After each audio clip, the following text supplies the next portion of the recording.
Are you tired of peeling space potato? Earth need you. Join the Space Marine, son. We will make a real fighter out of you in one Saturnian year.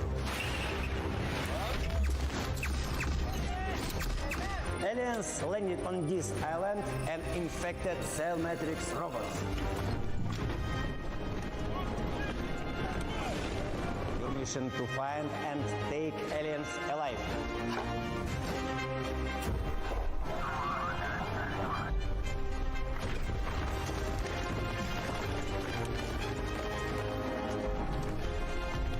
They say that we use a stupid name for our technique. It's a bullshit. It's a одуванчик walking robot.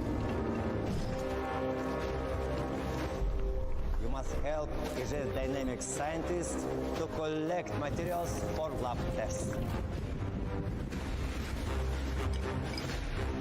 And destroy aliens!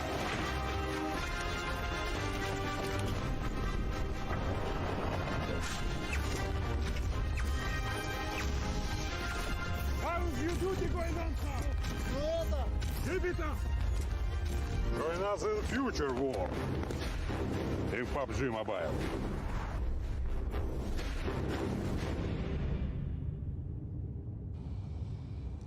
Do you see an alien? No. Me too. But here it is.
Hello and welcome everyone. It is time for day 2 of the campus series in North America. My name is DK and with me is Span Cargo, and we're going to be taking you through all the action here today. Span, how you doing today?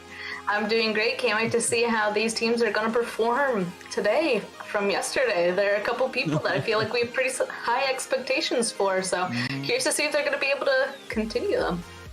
Yeah, I gotta say though, day 1 was a really interesting day. I mean, just so interesting to see what the teams are bringing to the table, and we've been seeing quite a bit of aggression coming from these teams, which to me is something I'm not too accustomed to seeing, you know, for the majority of the matches. And I mean, these teams were just getting right to business from the moment their boots touch the ground, and hopefully that is just like a precursor of what we are still to see in the remainder of the games coming forward today.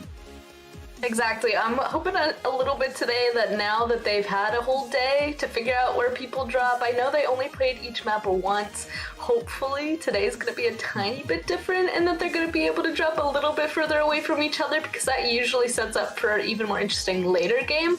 But there's so many teams, and I just still expect to see some early fighting. I'm not gonna lie. So of course not all of it is gonna go away, but maybe it's gonna be a little bit more chill. Yeah, so definitely something to be looking forward to. But we've already seen the teams that you've pointed out there. They've all had a swing at each of our maps. And the maps are, of course, going to be Erangel, Miramar, and Sanhok. They're going to be rotating through. Now, just yesterday, we've seen the teams step up. We've seen a little bit of I wouldn't say a bit of domination being asserted there just yet, but we do have two teams that have definitely done quite a bit to get a strong established position on that leaderboard.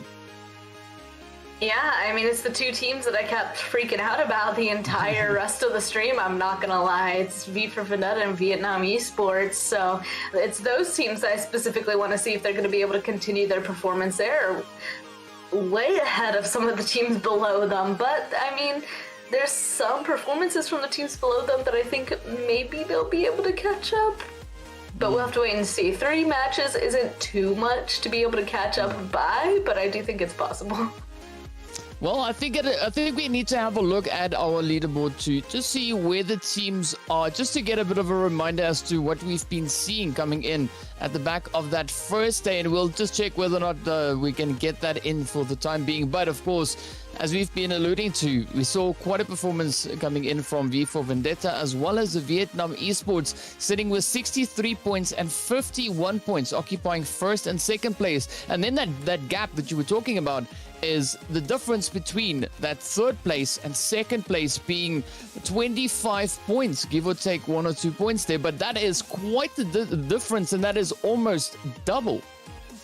Yeah, I mean, it is possible to make that jump even in a singular game. We've already seen it happen yesterday, but with how these games have been going, I mean, V for Vendetta, Vietnam Esports just keep getting points. It's absolutely insane. V for Vendetta, we're going to see it in a bit. Like, most of their points are actually in placement points. They always seem to be alive, getting kills, while Vietnam Esports get a little bit more even on placement points and kill points. So it's just V for Vendetta won't die, and then all of them just get so many kills. It's ridiculous, because they're around 25-27 kill points, and then that third place team has 14 kills, so that's obviously a big difference. So that's where the difference come from. And there is a couple more interesting stats for a bunch of teams on the overall leaderboard that we will point out once we go ahead and see that in a bit. Yeah, but I gotta say, there's a few teams that brought in a few interesting performances for me if we look back to how they performed just yesterday. Aside from V for Vendetta and Vietnam Esports that have been able to establish quite a bit of dominance, I was also quite pleased to see the performance coming in from the team there, Snack Attack, the way that they just kind of handled themselves over on towards Miramar. You know, a really good position in which they were just holding it, looking to just leverage their angles. But I think we might be jumping into those overall standings just to get a bit of an idea and just, you know, just make it a little bit easier to see where exactly these teams currently are. For that, let's take a look at the maps of the day. Same as yesterday. It's going to be Erangel, Miramar, and Sanhok. So 3 of the maps right in a row. Looking forward to starting off with this order. I think this order is good in my opinion, because Erangel is my favorite, and then Sanhok just always ends with like a chaotic aggressive bang. So we have those 3 today. What are you looking forward to, DK? Honestly, I gotta say, I'm looking forward to Erangel and Miramar. So that was surprisingly aggressive, right? Yeah, I mean, we're gonna be just cycling through those, and where we were on Sanok yesterday, it wasn't as aggressive as I thought it was gonna be in comparison to what we were seeing coming from this previous 2 matches. So yeah, I definitely gotta say I'm looking forward to Erangel and Miramar, and who knows, maybe they surprise us once we return onto Sanok. I feel like that might have been because Sandhawk you can definitely reach like the entirety of the map, and there's definitely a lot of places to be able to loot. While Miramar and Erangel, the plane paths were a little bit questionable, and because of that, there weren't as many places to loot, I guess you could say. So people were just going to like the bigger named places, and that of course just made it so that everybody was absolutely on top of each other. And it looks like we're starting off on Miramar for our first map of today. There we go, all the way going over Hacienda. So it seems like we got another more horizontal plane, a little bit more towards the northern side. So we'll see where everybody's going to be jumping on this one. Yeah, this is going to be an interesting one. We saw the teams were getting right down to business, and I mean, it does look like it is a very centralized flight path coming through, heading straight from the western side over towards that eastern side. So now we've got to see where the teams are going to be looking to be dropping in, and whether or not we're going to have a repeat of yesterday where we had a few hot drops coming through. But as you said, you know, the teams, they've had the opportunities. Now it is down to whether or not they're going to be pushing into those exact same positions once more. There we go, and we can see Aces starting to make their jump, going towards Cruz. Doesn't look like there's anybody else with them, so we're already starting off with one team not having to worry about anything. Curious to see how everybody else is faring, though. And Cruz, you know, it's a good place to loot, but usually the zone doesn't go here too often, so to see where that first circle is going to be able to pop. And otherwise, Aces actually is a team that I feel like I want to see a little bit more from. They're a team that has 5 placement points and 10 kill points.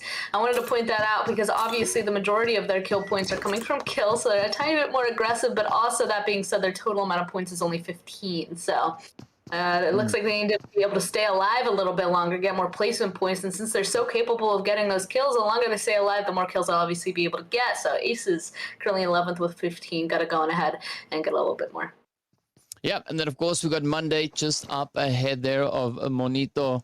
So I'm curious to see whether or not we're going to have this fight now break out between Snack Attack and the players coming in from the side here of Mixed Mafia. I mean, this could be the start of the aggressive showcasing we had just yesterday, but both these players do seem to be relatively isolated. We do see Monday's teammates on the approach. You can see Pickle and Co now starting to make their way up in towards this direction. And just judging on Monday's angle here, the way that he's taking up this position, he is 100% aware of Monito just up ahead, but now up comes the pressure as the rest of the Snack Attack team joins in. Yeah, I mean, Snack Attack, they knew that there was only one person here, so of course the crash and the push is going to happen. Looks like in the distance we can see the other member of Mixed Mafia, but no, Monito unable to go on ahead and get help. Snack Attack just instantly shutting that down, first blood. I mean, if you see an advantage like that, you just have to capitalize off of it. So they knew a solo was in their compound. No, their teammates weren't there. They just grabbed a weapon and just pushed off of that. Now they can go on ahead and go back to where they're originally looting and actually get some utility. Yeah, and I mean, looking at the zone, we see it positioned up in towards that northwestern side once again. And this is an interesting position. We've got a lot of teams already holding some fairly decent positions. But what I'm more interested to see is how the teams over on that eastern side are going to be looking to rotate through. Already Snack Attack, as we can see, has been mobilized. The same going for V4 Vendetta. But now it is up to the players there from Mixed Mafia, as well as the team coming in from Tell No One. We got the team Supreme there. We also have the players from the side of Unknown Esports. We got the Aces, and then, of course, the Imperial X team all the way up in towards Campo Militar. So that is a very interesting spot to be in. We don't really see too many teams actually going that far up in towards the northeastern side too often.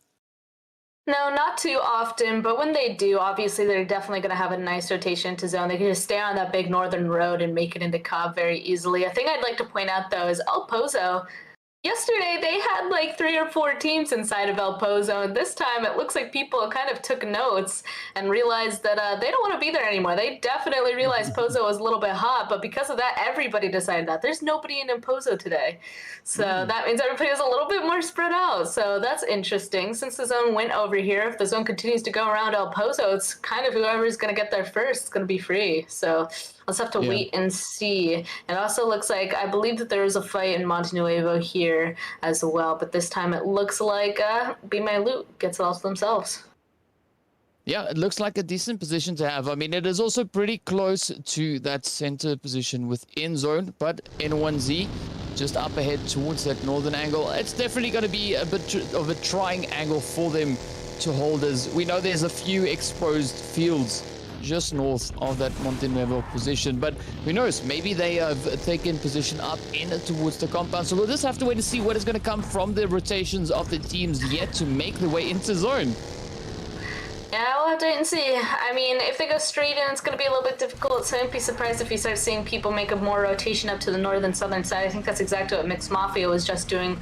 We were just spectating, so wait and see. You can see the blue zone starting to creep on in, so people should be on their way very shortly. And even the teams that are already inside zone, looks like they're starting to try and make a move into something a little bit better. N1Z going to go and grab that compound where earlier there was already a tiny bit of a fight, but it's now going to be theirs. I'm curious to see where this ending is going to actually go, because around that El Pozo and the fields area, there's just so many drastic terrain changes that your style of play would have to change no matter where it goes. So Pozo, obviously, that's a big city. Everybody can just crunch up together, and it's going to be a long late game, basically. Or the fields completely out in the open, the big hills that are insane to play. So I'm kind of excited for this zone just starting off immediately, especially if Crater Fields or something will also be involved.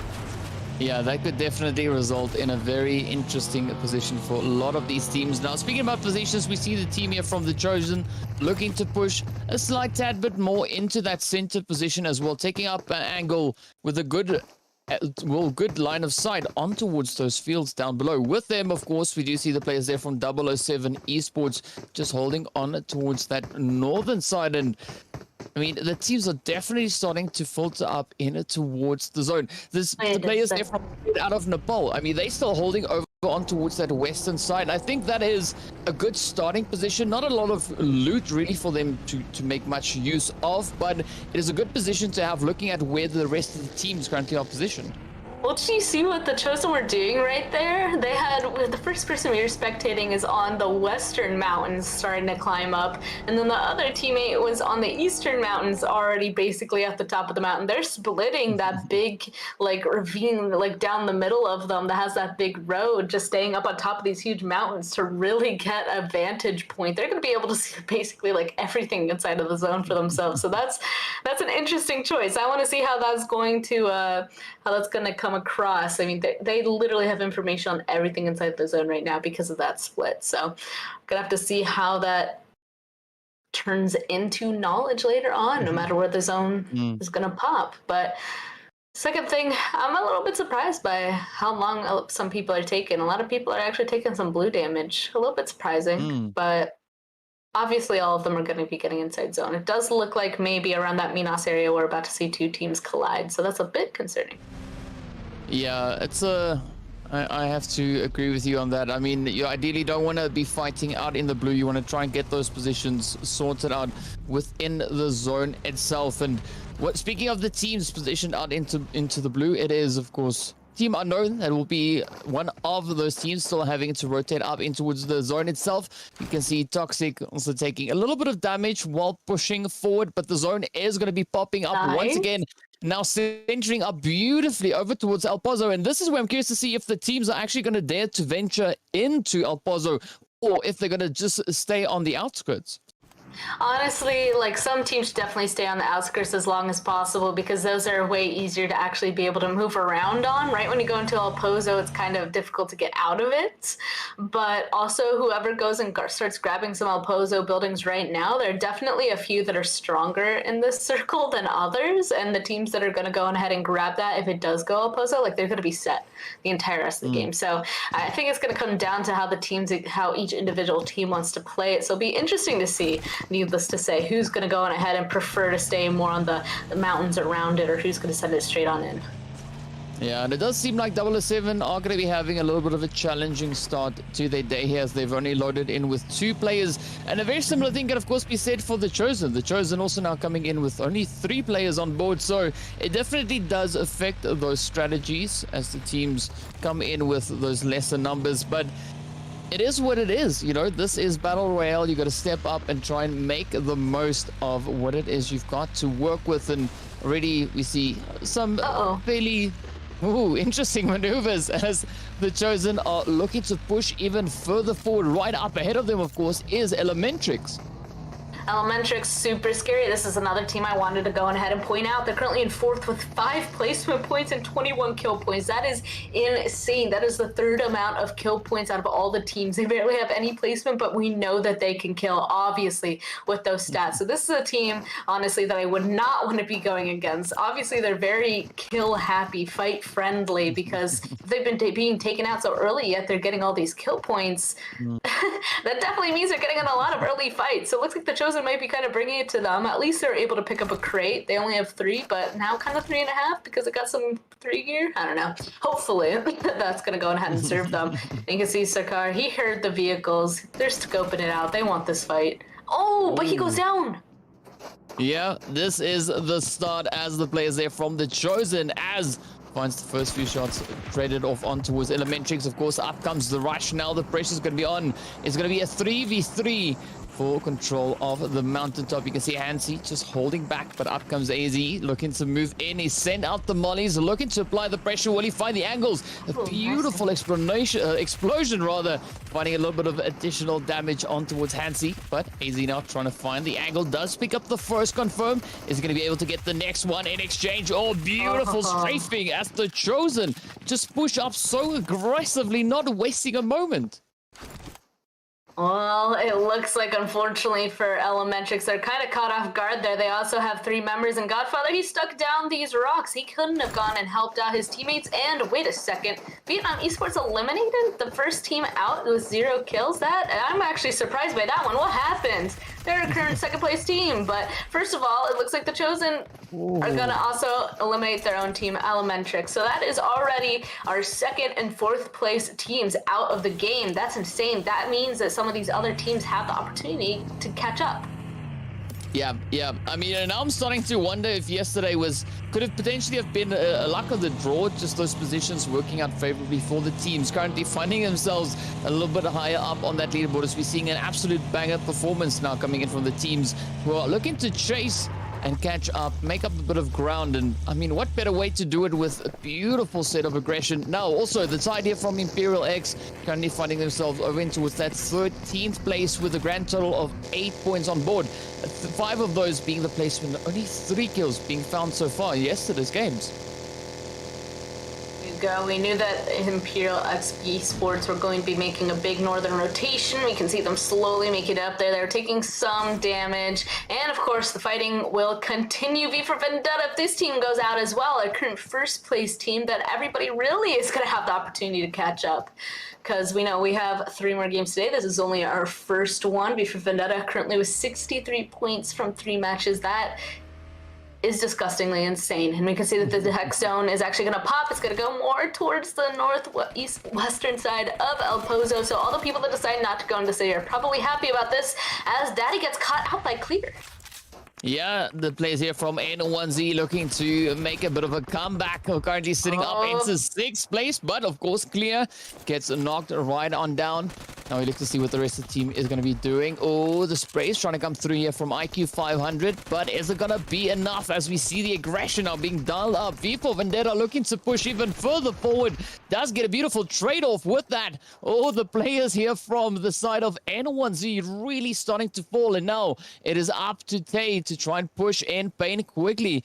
Trying to just get that res up into his teammates. Is he going to be spotted? The rush comes through, and the trade-off finds its way in favor of V4 Vendetta.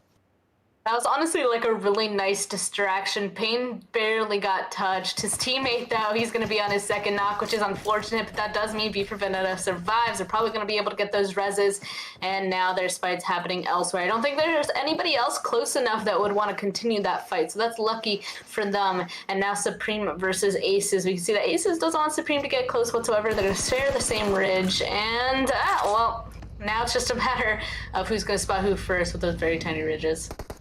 Yeah, both these teams, of course, positioned up in 11th and 12th place, with Aces sitting on 10 kills in total, so they are leading with regards to the amount of kills they were able to find. Where Supreme only found 2 kills, so it's going to be one to see whether or not... Oh, the shots are going to be finding their way on through. Be My Loot comes in with a beautiful spray down as the shots continue to fly on forward. And Aces still feeling the pressure. They got all 4 players up. They're also trying to apply a little bit of a gatekeep here, but they've got 2 teams in the vicinity. We got Supreme positioned over on towards that eastern side with another team positioned just south of that. But of course, now the shots are going to be finding their way on through. Oh, will we see this be the end for QT? Trying to make a hasty escape, but the vehicle explosion comes through as Yusuf nails it shut.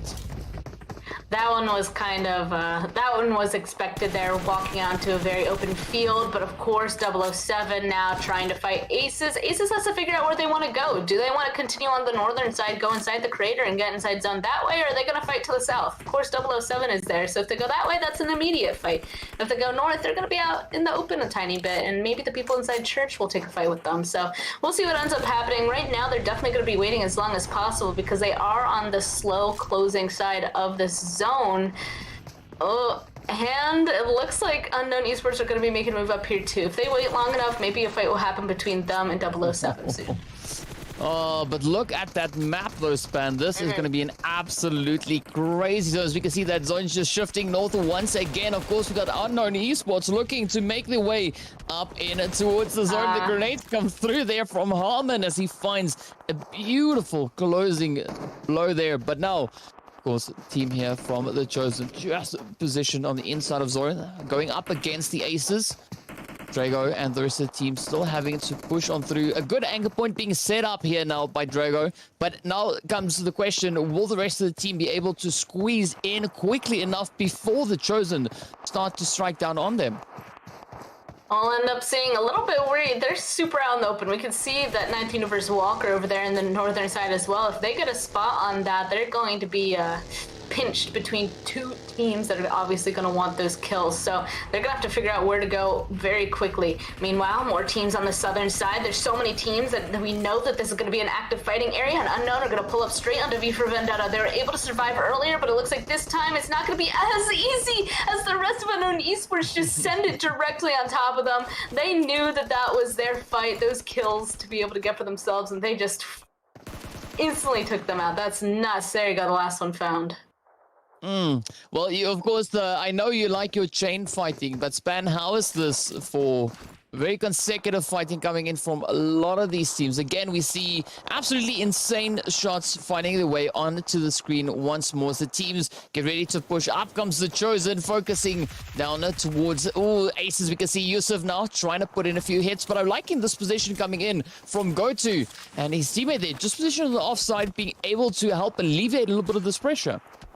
Oh, yeah, those teammates from afar are very much needed to make sure that the Chosen doesn't look down on top of them. This is the best thing that Aces could have honestly done. Have 2 really close, too far to protect the peak over, basically. So they got to knock it to 1. Oh, but Walker getting involved, too. This is the nightmare that I was worried about, and it's coming true. Walker, he knows that there's people in these smokes, and he's going to be peppering them the entire rest of the time as well. They got to get out of that little bowl there.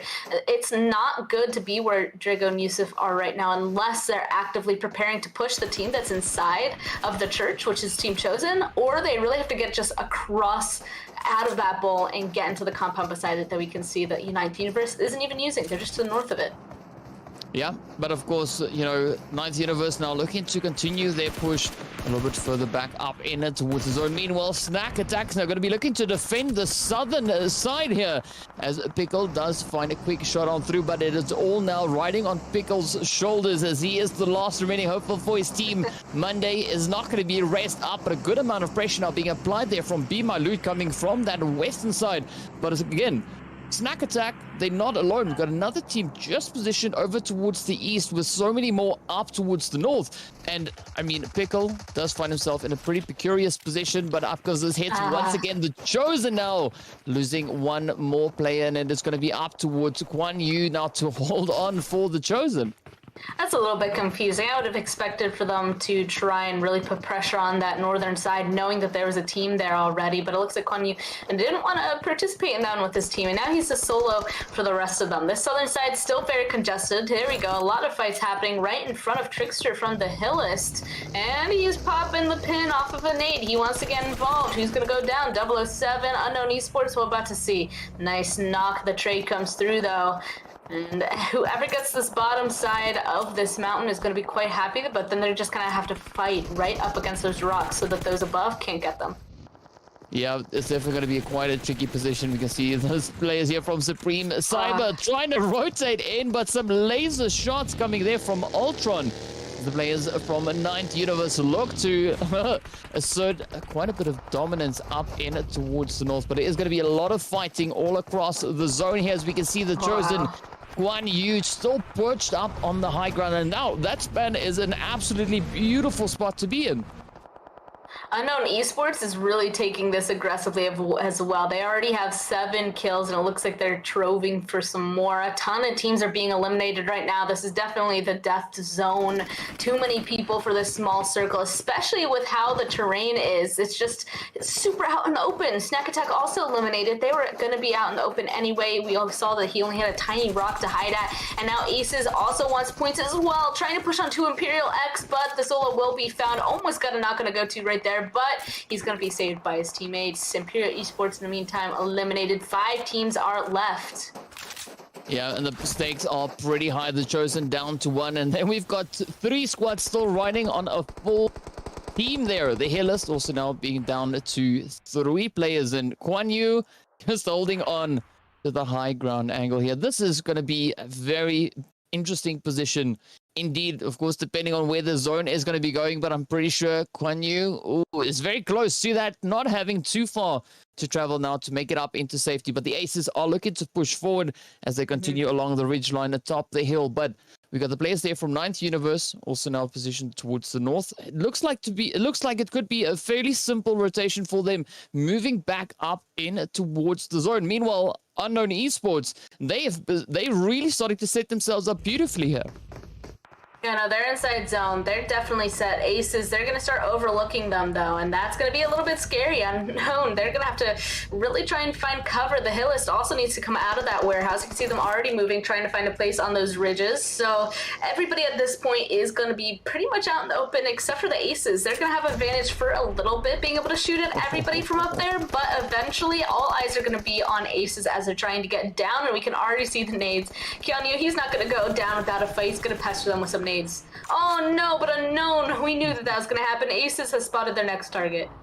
Yeah, definitely looking to strike down from atop the hill, but up comes the rush now coming in from GoTo as the rest of the team here from Aces started rotating up with the vehicles, not even wasting a single breath. Toxic now being put in a very tough position, having to try and fend off the advances coming through from Aces. Is the Molly's gonna be enough? He's trying to light it up, trying to just cover all of those angles. Fortunately, Peaceful is also still in the match, but up comes the hits, the sprays. Will it be enough? Toxic picks up the trade, but gets taken down. It is now Yusuf looking to push in, and Toxic now just blocking the entryway. Man, he was hoping to hold him out so that Peaceful would be able to get that kill or that down, but unfortunately he just wasn't able to spot him out. The rest of Unknown slowly trying to res each other up. Now this is the perfect time to strike. Aces, they're all stuck inside one single tiny shack. They should just push on up there and toss some utility in that, but it looks like instead they're deciding to make a rotation further to the western side. They're going to take a fight with the Hillists instead. I'm kind of surprised by that decision, but let's see how it's going to go for them. They still have 9 kills, still a good performance, and they're going to go more on the defensive on the side of the Aces. Yeah, I mean, I have to agree with you. That was a beautiful opportunity for Unknown Esports to strike down on towards Aces, and they are still positioned up into that shack. So who knows, maybe that might still come to fruition. But of course, we see the Chosen Nick One, you still holding up on the edge, on the right there on the mountainside, not moving up just yet. We saw those nades come through, of course, and now Ninth Universe looking to strike further back up in towards the zone, reaching all the way across towards the Hillis. But this is that tricky rotation coming through as they have to descend from atop the hill, and that puts them in quite the vulnerable position. Yeah, they're gonna have to start getting ready to get down. The Hillist, in the meantime, will be eliminated. They're just getting picked apart over there on that western side. It didn't really seem like that they had that much cover, and that's gonna be the next team out. So we have 3 teams left. The next zone has popped. It looks like it is gonna actually pull more towards Ninth Universe. That means everybody has to go towards them, and they have this ridge. They're in a beautiful position. We'll have to see what's going to happen here. I mean, the thing is I don't think Aces is really going to be able to do much from being inside that little shack. The Unknown, though, we know they are aggressive. I wonder if they're going to sweep towards Aces and try to take them out and then make a rotation into Ninth Universe. But Ninth Universe, they're just going to be setting up at that point because of it. Ooh. Oh, Walker actually instead with the nade on the Aces. Nice knock.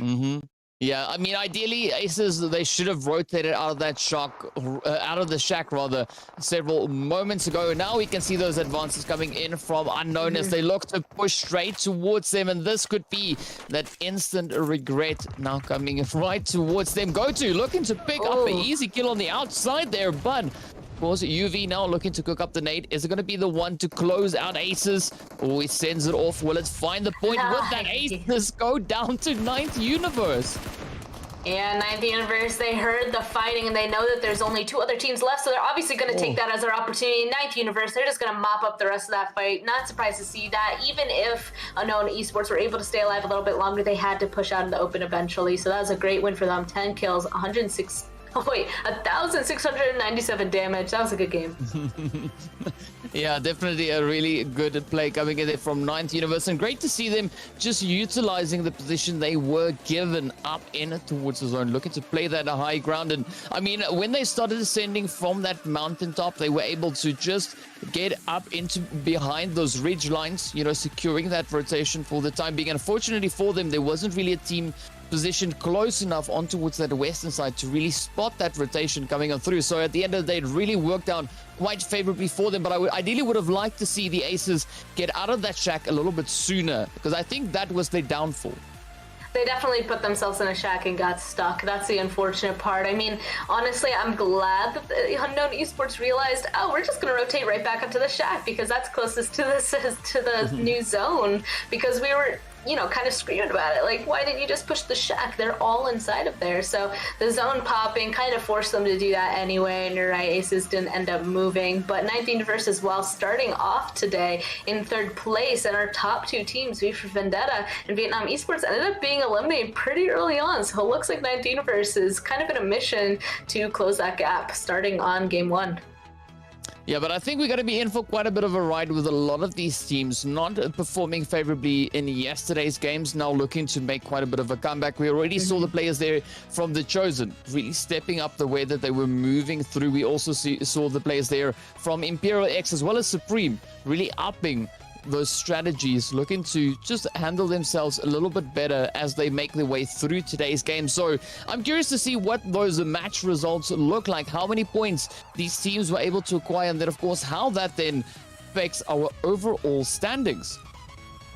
We're gonna see the match right now. Ninth Universe coming in with 25 points. Not surprised whatsoever. Got that chicken dinner and a ton of kill points to boot. Unknown, meanwhile, with 23. They're really close. They got even more kills in Ninth Universe. That was a really great showing for them. I for sure thought that they were going to go ahead and actually potentially win the game with how aggressive that they were being, but at the end there, maybe just got stuck based off the terrain on the lower side. Otherwise, we already talked about it. Vietnam Esports, Elementrix, N1Z team, so many, V for Vendetta even in 10th, a lot of teams that we did expect to do well, finding themselves towards the bottom of this match. At least there's 2 more matches today, but I do want to see those other teams start to step it up, and they already did in game 1. So let's see if they'll be able to continue it. They feel the fire already. Yeah, I can feel the fire just starting to heat them up from the underside. But now, as we move up in towards our overall standings, we can see where the teams currently are positioned. V for Vendetta managing to hold on to that pole position, and of course the players there from Vietnam, we saw them coming in with that 0, but that now allowed for the team from 9th Universe to make a little bit of an improvement on their own points, jumping up onto 51, still retaining that 3rd position. But of course, Unknown Esports, they've also now moved up from 9th place up into 4th. Yeah, both of these teams, they had a great game. Not surprised to see that whatsoever. They're both consistent. They had the equal amounts of place points, kill points. It looks like they're going to continue to do that. 9th Universe finally getting a chicken dinner. And not surprised to see that the Hillist are getting some placement points as well. That's the stat that they usually get the most from as well. So now there are a couple of teams. We started this match with 2 teams that didn't have any points. And now it looks like we're just down to 1 team that needs to go ahead and get some points. And we'll see if any of those guys towards the bottom are going to start stepping it up. We did end up seeing quite a couple into the late game, but of course they need to also be getting kills along with staying alive that long.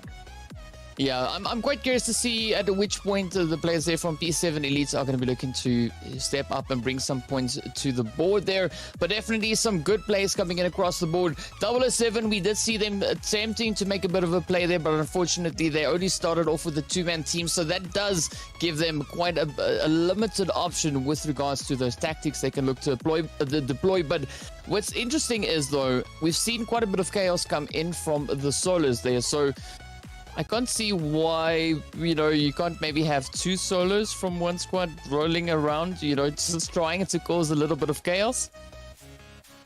I mean, they could be, but obviously having a 4-man team is definitely better just based off of the team fights. If you're a solo, your gameplay is completely changed. You're just going to be sneaking around, trying not to be spotted whatsoever, and that can be proven pretty difficult, especially because all these teams are definitely looking for people to go ahead and take out because they want all of those kill points. Well, of course, we are going to be now getting ready to move into our next match of the day, and we're going to be heading over towards Erangel once again, I believe it will be. So be sure to stay tuned, and we'll see you guys right back after a short few minutes.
Hello and welcome back. It is time to move into our second match of the day. Already, we saw the first match getting off to a pretty strong start. And now, as we get ready to move into the second one, Span, I'm curious to see who's going to be stepping it up in this game. We've already had teams coming in from that right-hand side, really pushing on towards the left-hand side of the leaderboard. Yeah, it looks like after yesterday, they really felt the fire underneath them. They're just like, oh, we're not happy with that performance whatsoever. They're realizing that they need to step it up, and they're going to go ahead and do so. Meanwhile, those teams at the top maybe got a little bit too comfortable being taken out so early. So got to go ahead and worry about that and go ahead and continue to perform. So we'll see. Maybe after that little bit of a wake-up call, maybe it's going to be everybody just going to go and stain at each other for this next match.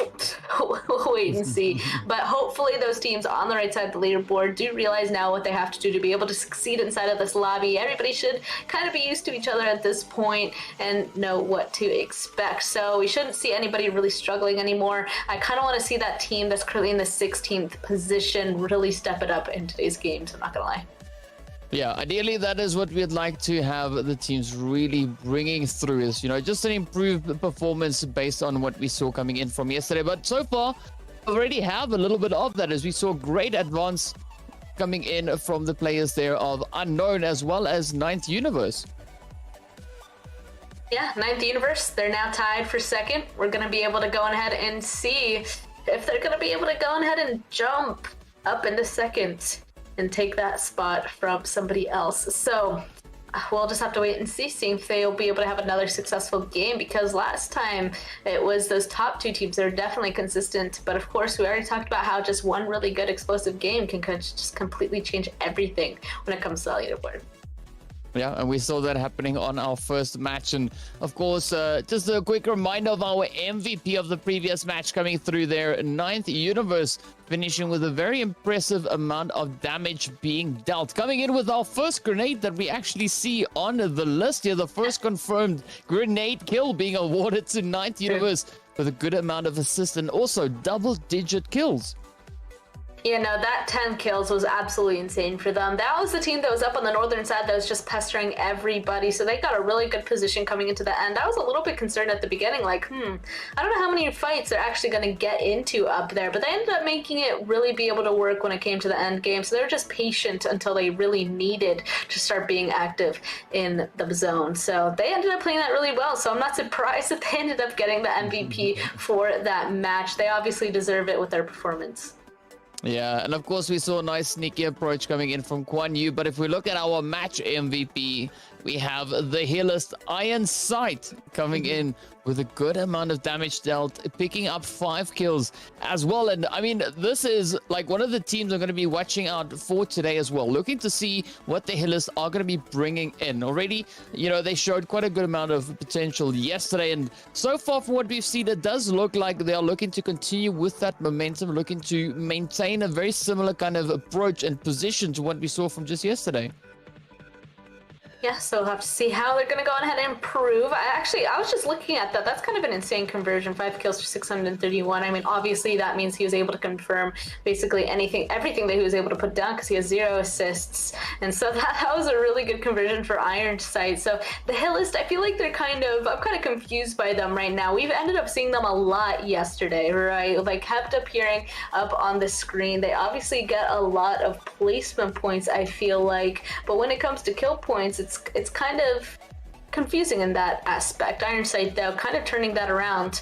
We'll be able to see how much further they're going to be able to push themselves. But a direct head-to-head, we have Ninth Universe, Unknown Esports. Both of these teams ended up doing really well in that last match. I honestly didn't know what to expect. So it looks like Ninth Universe, they were the ones that ended up being able to win it all. We already know that. Look at that damage, 1,758 versus Unknown Esports, 1,520. If I didn't know better, I would have thought Unknown was going to go on ahead and take that win, because they were just crashing everybody, being super aggressive and bringing the fights to them. And that's how they got so many kills. They got 11 pretty early on. Yeah, I mean, we saw some pretty great utilization of that lower ridgeline as they just made their way on through. They also did advance a little bit further up towards the players holding that position there, being the team coming in from Aces. but this is still a very interesting position to have them in. I mean, a very similar kind of kills they were able to land, but if we look at the damage coming from that, I mean, the players there from Unknown showing a greater conversion rate, as they did 1500 damage, and they were also then able to pick up 11 kills from that. You know, they did very well, so I want to see if they're going to be able to do some more into this next game, because there's a couple of teams. There's just a couple of teams that we've been watching. They're just insanely aggressive. Unknown Esports definitely being one of them. I mean, usually V for Vendetta and Vietnam Esports, they just absolutely crush anything that they want. They're just not afraid. They're just like, oh, I think I want that compound. They just crash it, they kill whoever's there, and they take over it. So those three teams especially I want to keep an eye on. There are a couple more there that I didn't really see throughout this last match, so hopefully we'll be able to see them coming into this next one. Yeah, so I definitely think moving up into Erangel is going to be quite an interesting shift up once again now, as we saw that aggression continue from our first match into the second match just yesterday, and we could potentially have another repeat of that as we move on through. So, I mean, I've got some pretty high hopes here, looking to see the teams looking, you know, just building on that momentum that they've already now started to build up coming in from that first match. And yes, the teams that we had were finishing pretty strong yesterday, having a little bit of a difficult start, I would say, in today's matches, in the first one so far. But of course, we are now going to be having a quick look at our maps of the day as well. Of course, we already played our Miramar match, so then we're going straight to Erangel and then Sandhawk. We already talked about the maps that we're looking forward to. You were looking forward towards Miramar, if I'm not mistaken. I was definitely looking forward to Erangel and Sandhawk. So your map's over, now it's my map's turns. Now, Erangel, you know, being the original map, usually that one's quite interesting in that everybody definitely knows the land very, very well. So that one's very competitive. And then Sandhawk, that's where all of the teams just really get to show off their fighting skills. So we're going to end off with a bang, I already said earlier. So looking forward to it. Now, who's going to be able to perform on Erangel is the question, and we're about to find out. So we're going to see a little bit of the land here, and then we're going to send ourselves straight into the game. I do believe yesterday somebody won Erangel huge, and now will they be able to continue it today? Well, we'll have to wait and see whether or not that is going to be coming true once again, as we're getting ready to see what that flight path is going to bring. And I'm also curious to see where that first initial zone is going to be forming. But looking at the landscape here of Erangel, it does provide some really interesting positions for teams to play in, and this is an absolutely amazing showcase. It just makes Erangel look like such an interesting place really to play on. I mean, this is so scenic. I gotta say, I'm really enjoying this. Feels so scenic, setting us up. It's tension filled. It's like, when is it gonna end? Finally, we're gonna be able to see the plane path and where everybody's gonna be going. Starting up by Severny, ending down by Nova. Again, a pretty intense plane path, and that's more up towards that northeastern side, but still a good plane path nonetheless. We're gonna see where everybody's gonna jump this time and whether or not people are gonna be on top of each other once again. Meanwhile, we can see that Peaceful, Ultron, AZ, and Flash are the teams. Ghost Flash, excuse me, are the couple of people over there on the left side that are kind of to watch out for. Those are our top players right now, and of course Ironside being up there at the very top. So let's see if they're going to be able to pull that off once again and see where the teams are going to find themselves for this one. Yeah, and of course the position we currently see Ironside in is where we had Peaceful position just yesterday. So there is a little bit of a competition not only happening on the battlefield, but also fight for that MVP slot. And now we see the teams already starting to break off, head off into their respective directions. We do have a bit of a convergence up in towards that Severny positions. We got two teams dropping in there. You can see one of them being the players coming in from Elementrix. Not quite sure who else is sharing the space with them, but a very centralized zone to start off this match. Honestly, that's good, because that means everybody should be able to find themselves inside of this first circle, and it's really just going to come down to where people are going to want to be positioning themselves and the actual gunplay of this game. So that's what the benefit of is for a very neutral first circle. So a lot of people seem to have waited until the end, by the way. A ton of people in that school area as well. Right below them inside of Snake. This is going to be intense for a couple of people down there. Everybody who ended up jumping immediately are going to be quite happy that they're actually going to have a very normal looting phase while everybody else is already going to be scrapping for their lives. Yeah, and I mean, this is what I really appreciate about these zones, that it opens up that opportunity for teams now to try and make a bit of more of a play with those strategies and tactics, as they don't have to worry about the pressure of the zone itself, at least not for the first phase. Who knows, maybe that second phase does throw a bit of a spanner in the works, but for the time being, you can see the players here now from N1Z looking to move a bit forward. This is a very... I'm not quite sure what to call it, but this is an interesting drop coming in here for N1Z. Really moving into position where they are not within a compound and having to cover quite a bit of ground. And I mean, that is quite a bit of a delay coming into their looting phase. And we see already the players here from V4 Vendetta up ahead. They do seem to be either mobilized or also running out in the open. It kind of seemed like they were running towards this compound as well, but instead it looks like they're actually going away. Maybe they saw some of the people in the air and they're not quite sure if anybody's in this compound, so they're just going to go on ahead and play it safe and leave instead. I mean, definitely more over towards that western side we know is free. It's further away from the plane pass, so V for Vendetta probably just going on ahead and banking off of that, getting in the vehicle, and they're just going to loot a little bit more further towards the west. Meanwhile, we did say that school has a lot of people. It does look like they're able to spread out a little bit, you know, tell no one inside of the actual school. And then Team Chosen is going to be over there in apartments. Chosen, actually, what is this? It looks like Hyun Yu is not even with his team. Instead, he's kind of bothering Aces up to the northern side, and he's going to be taken down. Yeah, that is quite something to see. I mean, we saw that performance coming in from Guan Yu in the previous match, managing to hold on till very late in that game. But that is just the way the cookie crumbles. And now the Chosen are reduced even more so, as they now have only 2 remaining players. It's going to be Feng Yu as well as AZ positioned up in towards apartments. It seems like Feng Yu is now trying to make a quick push across, but it hasn't been spotted yet there by Horse MIT. So who knows? Maybe we'll see that play come through now from the Chosen, as they have the possibility to try and utilize the element of surprise. But speaking about surprise, I mean, I think there's going to be quite a bit of a surprise now coming through on towards Unknown Esports with this push coming in from Be My Loot, but they are quick to respond though. Yeah, at least that is a safe res for them. Be My Loot, they're definitely here. Wow, this is amazing. Like, they identified that unknown. They decided to go inside of prison, and anybody who does that and is spotted out, it's basically a death sentence. That means that they're just going to be able to sit above them and wait for them to try to leave, and they got eyes everywhere. So unknown is definitely should be taking this opportunity after that knock to get out of there, and it looks like they're starting to make a run for it, but the rest already came through, and it's going to be hard for them to get out. Let's see what Be My Loot is going to do from here, but as of now, it does not look good for the opposing team. Actually, they're just leaving him alone. I'm kind of surprised by that. That was a great opportunity.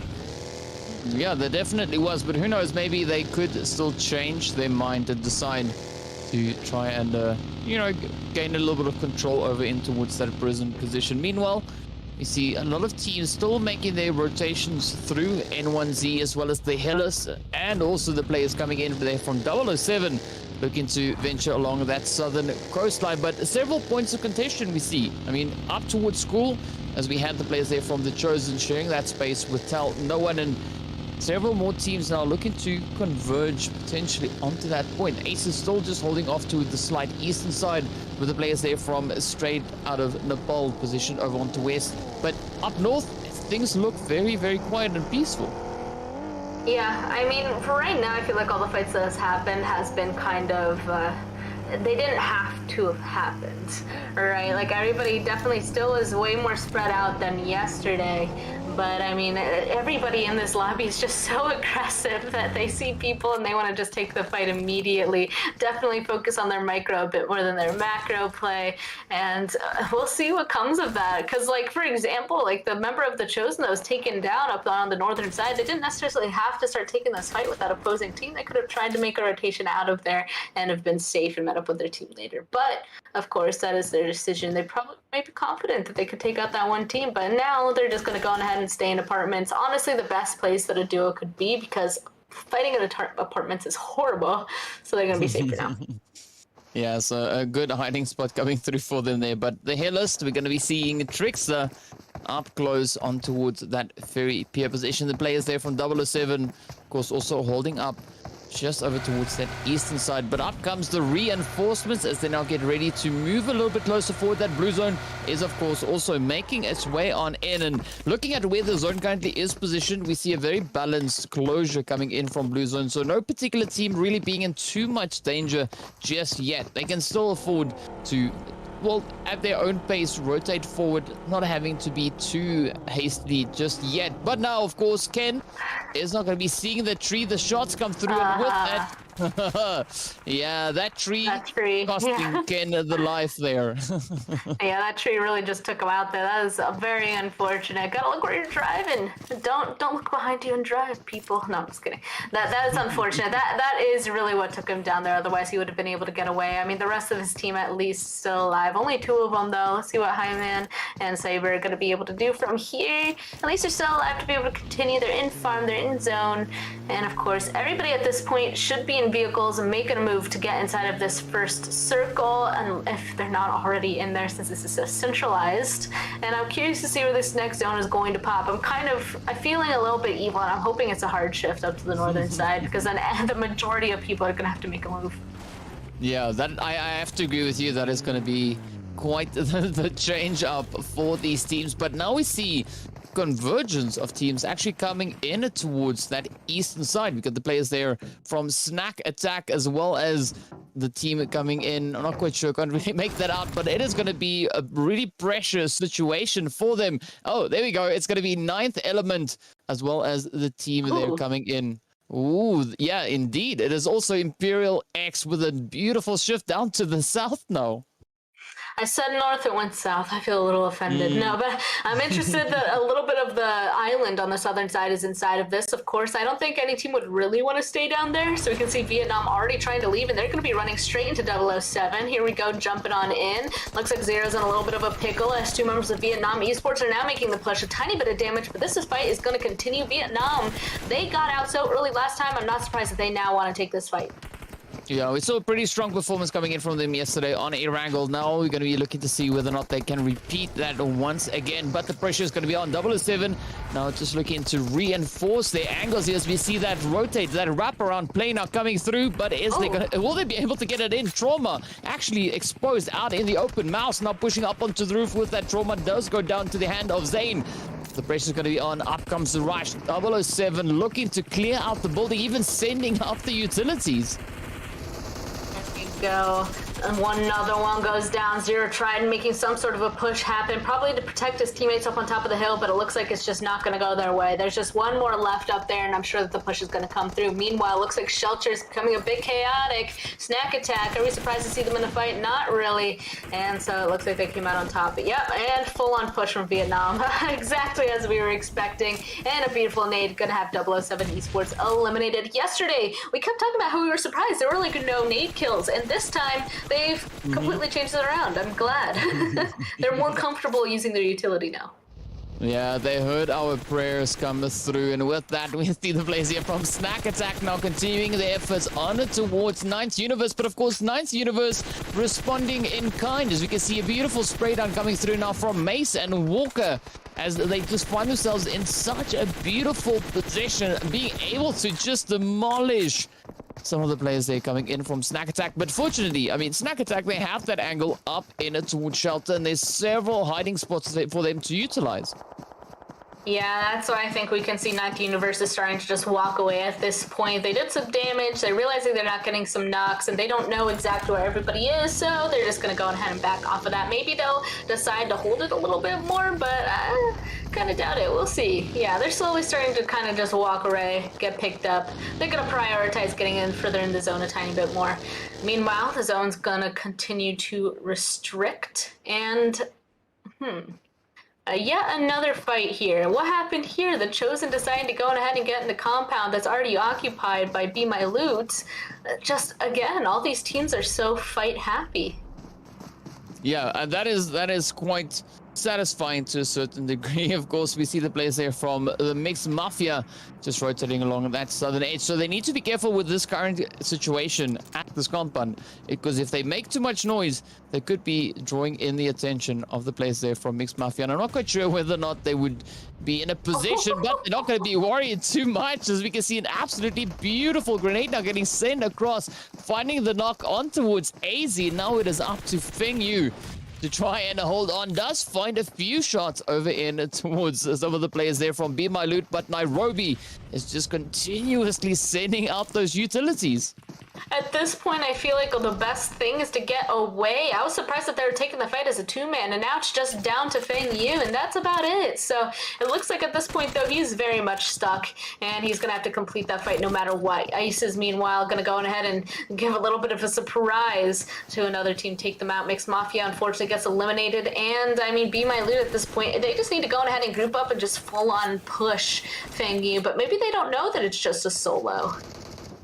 Yeah, it is definitely a very interesting play here. I'm not quite sure whether or not they were paying a lot of attention to that kill feed coming through. I have to say it is quite difficult, seeing that we've been seeing so many shots already finding their way in. But now, Feng Yu just trying to play this wall, trying to see if you could find a decent approach. But of course, we got that quick disengage coming in now. Oh, as the pressure is looking to be applied once again. Feng Yu now ducking into the building. Trojan rotating off to the opposite end of the road, but out comes Nairobi, jumping out the window, looking to get right down to business. And this is where I'm curious to see whether or not the players here from Be My Loot are going to be looking to get overly aggressive to close this one out. I really think they should. I liked the rotation coming out from Trojan over there. He ended up taking a buggy, moving to the other side of the road to see if he could spot Feng Yu out on that wall, but end up finding himself inside the building. Now we can see all of them just full on pushing, trying to catch him out. And at this point, I'm still a little bit concerned by how spread out they are. Be My Loot, they need to go on ahead and just full on push as a three-man and take down Feng Yu. But there we go. Finally, the up angle coming through from Trojan is in fact going to work out. Yeah, but that was a lot of movement coming in there from Feng Yu, making it really difficult for Be My Loot to track them down in that kind of play there. But of course, as we now move on, we still have 15 teams left, 47 players still alive. And with that, we do see a few teams starting to dwindle on the numbers, but of course the aggression continuing onwards once again now as Vietnam Esports find yet another few knocks and potential kills heading their way. At this point, still have 15 teams up, the next zone packed.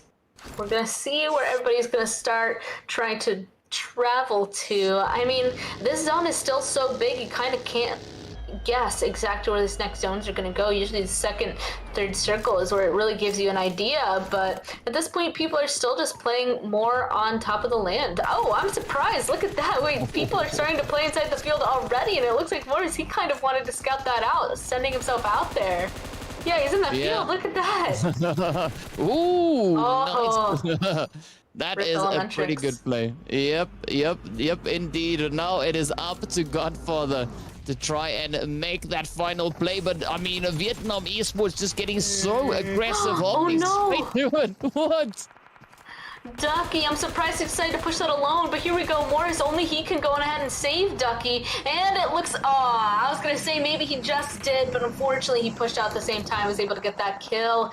That, I don't think that push should have happened until their teammate was with him. It was so close, but, you know, you live and you learn. Don't go on ahead and push shots by yourself, Ducky, and he learned that the hard way. And that means Elementrix is out, and we're gonna see where they're gonna end up trying to go now, because they definitely do not want to stay in the middle of that open field. Yeah, it is going to be a tough call to make nonetheless. But now we can see the players there from Tell No One. Horse MIT just huddled up alongside that Wizard Tower, rather inside, with the players there from the Hillers now positioned up on the hill. V for Vendetta pushed up into the compound. Just utilizing the hard cover, utilizing the angles, getting the sprays on through. And this is some really strong plays coming through from V for Vendetta once again. Yes, not the craziest play, but now they have an opportunity to potentially go toe-to-toe with Vietnam Esports. You know, we'll have to see these top two teams. I'm excited to see it, honestly. They're really close to each other, but I don't think that any crash or anything crazy is going to happen until the next couple of zone shifts. So right now, they're just going to be scoping each other out, probably just pestering each other if they spot each other out, just shooting from afar. And meanwhile, it looks like the Hillist up on top of the hill is kind of taking some shots towards V for Vendetta. We'll have to see what else is going to come from them. But it looks like N1Z have not found themselves in a fight again. Oh, and it's not looking good for them. Whoa, definitely a lot of options coming through there as Clear gets picked out in the open. And now it's going to be coming down to just the two remaining hopefuls here. IQ 500, of course, is going to be bleeding out. But we see the players here from Unknown just positioned over towards that northern side with a few knocks. Actually, no, just in the vicinity here. But of course, Be My Loot are going to be looking to avenge their teammate as they've lost Commando. And now the pressure is going to be on. We got Dev Shot, Nairobi. And their teammate now looking to make that play. Trojan just rotating up from that southern side. It could be a pretty good distraction actually coming in. They're onto the players from N1Z. I was interested to see that Unknown Esports got involved in that as well. I wonder if they're going to continue to do so. I mean, one of them already leaving. It's just Toxic left. So I have to wait and see. It also looks like another person. Yeah, Supreme. I saw that little pink dot getting really close to Nairobi there, and it looks like they've spotted him out, taking some shots, and they're going to be aggressive on that instead. They don't want to hold out the people inside of that compound anymore. They see a new target. Oh, Betty's getting away. The zone, we can see that it did in fact shift. I don't think these guys over here on the edge or inside of it anymore, so Be My Loot. I'm interested, are they going to continue to hold this? Do they want these kill points that badly? Or are they going to prioritize the zone? Kind of looks like the latter. Yeah, quick pickup coming through there from Nairobi, just coming to the rescue of Trojan. But of course, V4 Vendetta still going to be swinging away now, taking aim towards the place there of 9th Universe position all the way up in towards the north. So this could be quite this compound to be holding. Looking at where that zone is currently positioned, I wouldn't be too surprised if we saw yet another stellar performance come through from V4 Vendetta. And of course, Be My Loot also now passing into their crosshairs. Gotta be careful. It looks like 9th Universe up on top of the hill with the other team that we're wanting to keep an eye on, Vietnam Esports. They're gonna start taking a fight with each other. And V for Vendetta, I think eventually, since their compound is so far up on the northern side, eventually they're gonna have to go ahead and try and make a push towards that hill. But if they place their vehicles correctly, they should be able to have the mobility to do so. But right now, they're safe inside hardcover. They don't want to push anything. They just want to try and take out the people around them as they make these rotations. And here we go, Vietnam Esports. We knew that they were sharing a hill with 9th Esports. Just said that. They're starting to take the fight to them, starting with some nades. Oh, there we go. The first one already finding the damage, the pain, the hurt on towards Ultron. As Mouse is now looking to push on forward. It's going to be a 3-man team for the side here of Vietnam Esports, but it's not going to matter. Let's see if Mouse will be able to get that. Picks up yet another knock. Oh, Walker taking a considerable amount of damage. Up comes the aggression as Vietnam Esports get right down to business, looking to clear out a 9th Universe. And will that be the situation? Yes, indeed. Beautiful plays, finding it straight on towards them now. V for Vendetta getting that last kill. I mean, there's nowhere else for them to go. That side of the hill, definitely dangerous. Not surprised that Vietnam Esports wanted to get rid of that threat. They do not want to share their hill. It does look like they're going to lose one, so just 3 people left. And look at that. That zone is, in fact, going to shift up on top of that hill. So that means everybody on the outskirts are going to have to start making a move, including V for Vendetta. I was wondering when they're going to have to make a move towards that hill, and it looks like the answer is now. Kind of. They're definitely going to wait until the blue zone is a little bit closer. Yeah, but they still need to apply a little bit of caution. As we can see, there's several teams, of course, positioned right up ahead of them. But up comes N1Z now looking to take their own swing at things here. Trying to see if they can find that angle. A few glitches now coming through here for the players of V4 Vendetta. But of course, this is that opportunity also now for Unknown Esports to use that opening on the western side, looking to push straight on in, and they could actually be applying quite a bit of pressure on towards Vietnam Esports, as there's quite a bit of open space behind them, and I'm not quite sure whether or not they'll be able to handle that, having a team position to the north as well as the south. Yeah, you do not want to be the team that is in the middle. So they were on top of that hill for the longest time, and it's so far done them very well. But now being in the center, everybody's focus is going to be on you, basically. So they're going to have to play this very carefully, basically. And it looks like, oh my goodness, wait a second. Double OP, that was insane. Looks like Imperial X, they just didn't even want to attempt to play on those rocks, so they're just going to send it. I was about to say Vietnam Esports, realizing their position, actually sent one to the rocks as well, but that just complete yeet off the edge with that buggy. That was an interesting decision. The rest of his team is going to stay up on top. Yeah, a surprisingly good landing coming in. Oh, look at the bounce. That could have been an absolutely nade on point there. But of course, Toxic now having to quickly reposition. Oh, it's going to be Toxic and Peaceful to try and make this final stand now for Unknown Esports. They are getting pushed as N1Z is looking to make their play here, coming in from that western side. Of course, the players there from straight out of Nepal also moving in from that western side. The players there from Vietnam still positioned in a very centralized angle. But it does seem like the pressure has really been alleviated somewhat for them. It really does. I mean, especially with that split. So everybody on the southern side are a little bit more focused on each other before focusing on the center. There's just so many people down here that's really going to go on ahead and help them out as they're fighting inside of these buildings. But eventually, it's not going to look too good for them, especially as this next zone is going to pop. It actually looks like it's kind of going to go on ahead and centralize. That's going to help them out a little bit as well. But we do know that they're about to be taking a fight with V for Vendetta on the northern side, while these guys around the edge on the south are going to focus on each other. Oh, Trickster almost just got a 3K with that nade. I mean, all of Imperial Esports are directly on top of each other. That would have been insane. Yeah, it definitely would have been. Of course, Trickster not going to be stopping just yet. Yep, sends off yet another one. Is going to be finding the point. Oh, so close, but no cigar just yet. Be My Loot, meanwhile, will be losing another player, as we can see Death Shot getting taken right on down.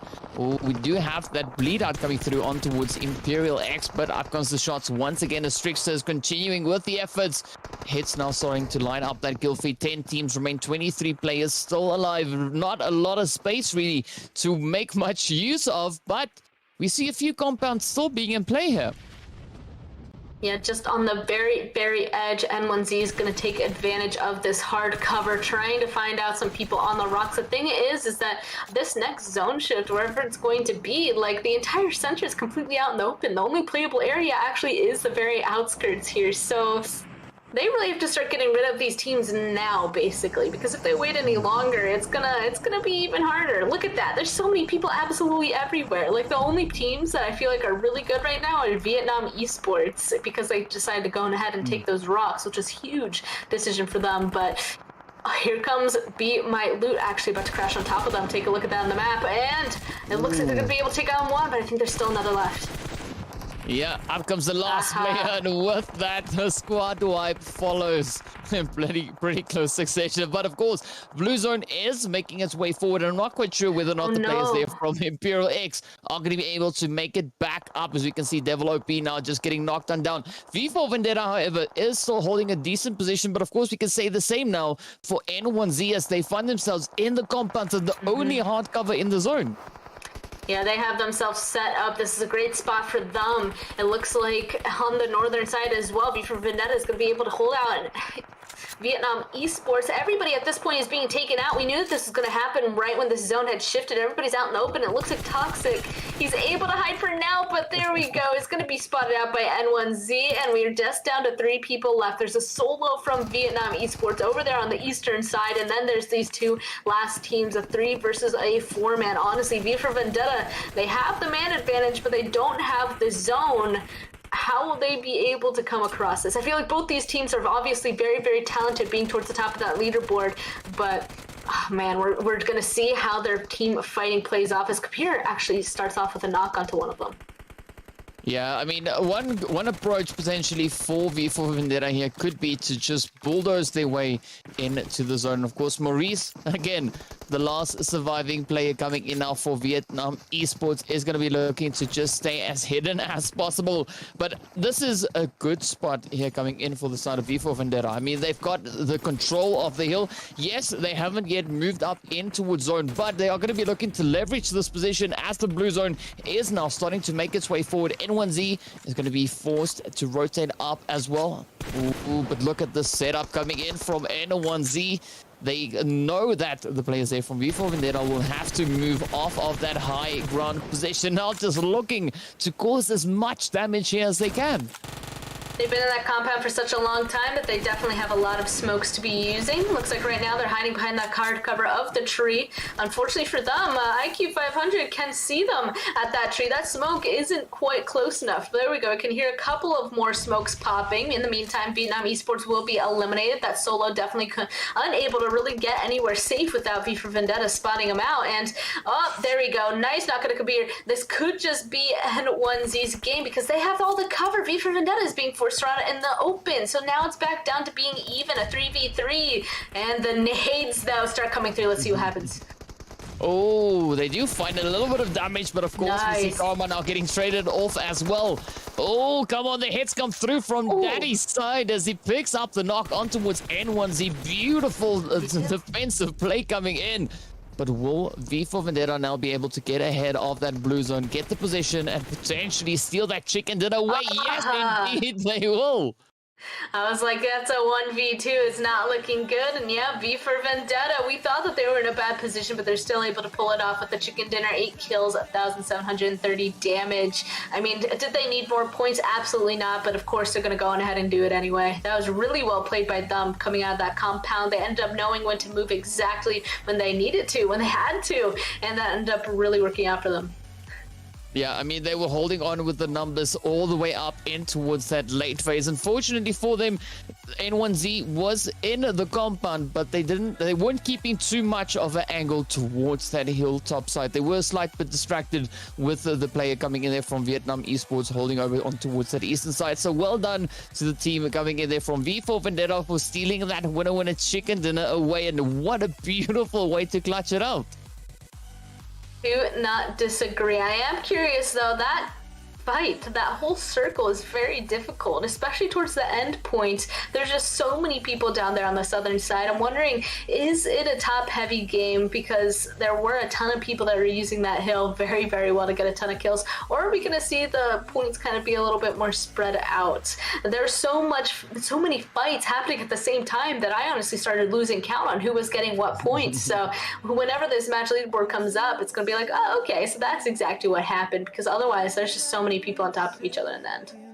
Yeah, we're gonna have that slight veil of mystery, you know, just ascending across us for the time being, because I mean, this was again a pretty insane play, but it's not surprising because we saw a very similar Erangel game being played just yesterday. So these teams definitely dialing up the aggression, as you said rightly so before we really got into the matches.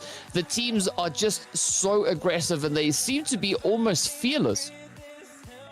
I don't disagree. And the thing as well is last match, a lot of those teams that needed to get those points ended up performing very well. And those teams at the top that we're used to seeing ended up being taken down pretty early. This match, once again, those teams that we know can do well ended up staying alive until the end. So it looks like maybe that last match just didn't work out for them. But this time it seems like they're back on their feet. So let's go ahead and take a look at that leaderboard, see exactly what happened coming in from that last game, because I think we're going to see our usual teams once again. Well, no time even for drum rolls, as we can see the unknown taking 33 points. 9th Universe coming in with 31. That looks like what we had in the first match, if I'm not mistaken. Right? No, this is the... Wow. Unknown. That looks surprisingly similar. I mean, like I had to take a double take. I cannot believe Unknown in 9th Universe still getting a ton of points, not gonna lie. Like that's an amazing amount of points that they were able to pick up. V for Vendetta not even in that first place position with the chicken dinner. That means Unknown, 9th Universe really were able to pick up a ton of kill points coming into this. So Vietnam Esports all the way down in 6th place as well with 23. And then N1Z, we saw that they were doing so well in 7th with only 20. So Unknown, 9th Universe still able to really pull their weight coming into these matches, but slowly being caught up on by the rest. Yeah, some pretty interesting numbers to be looking at here. I mean, this had me confused there for a quick second, if I'm being 100% honest. But wow, some pretty impressive stuff. But of course, as we look on towards our overall standings, we can see where the teams currently are positioned. V4 Vendetta still managing to hold on to that pole position. Vietnam Esports right behind them, only trailing behind by about 16 points. And of course, we got the players there from 9th Universe, still positioned up in towards 3rd place. Unknown still positioned over in towards 4th. But again, we're seeing a few teams really looking to make those jumps up. If we look over on towards that far right-hand side, we still see the Chosen up in towards that 14th position. So not a lot of changes have really come in. I've seen them trying to put in a potential play, but it does seem like they're having a little bit of difficulty getting those shots and the plays really set in, having that kind of rhythm and that flow worked out. But of course, we still have yet another match remaining here for today, so there is still going to be that opportunity for those potential plays to come through. What I also find interesting is starting off today, the 1st and 2nd place teams were just felt like eons away from the team in 3rd place.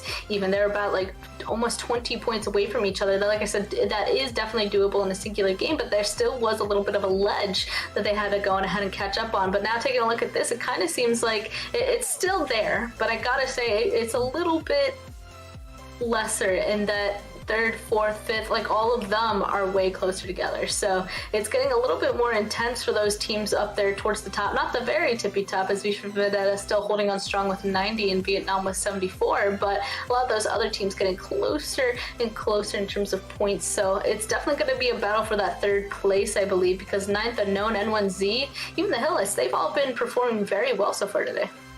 Yeah, they've really been showing some good plays, and who knows, we might maybe see potentially even 2nd place being contested there. As 9th Universe, they've also been having their swing at things here, so I wouldn't be too surprised if we see that performance come through when we head on over in towards Sanok. So definitely looking forward to the plays coming in on that final match, and I think on that, of course, we are going to be getting ready now to move into our quick break while we prep everything for the final match. So be sure to stay tuned, and we'll see you back in a short few minutes.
Hello and welcome back to the Campus Series North America. My name is DK. With me is Span Cargo. We're going to be taking you through our final match of the day. If you missed out the previous two, you missed out quite a bit of action, of course, with a beautiful clutch play coming in from V4 Vendetta in this last match. Now, Span, as we move up in it towards Sanhok, right, we saw the teams really relaxing a little bit more when moving into the smaller match, which to me was quite surprising. Do you think we're going to be seeing that once again today?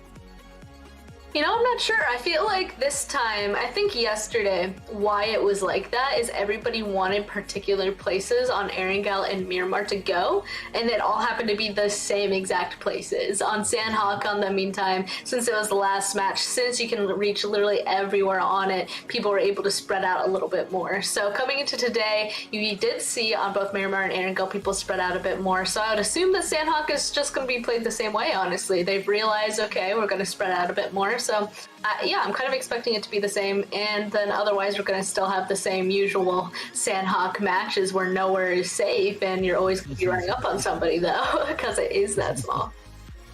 Yeah, it does make for some pretty exciting gameplay. But of course, before we get into the match, we have a few stats and such to show from the previous game, just to have a bit of an idea of what those performances were, who our kill leaders, MVPs, and so on were coming in from this past match. And I mean, based on what we had happening closer to the end of that match, I think we could potentially see the players there from Vendetta taking that MVP position.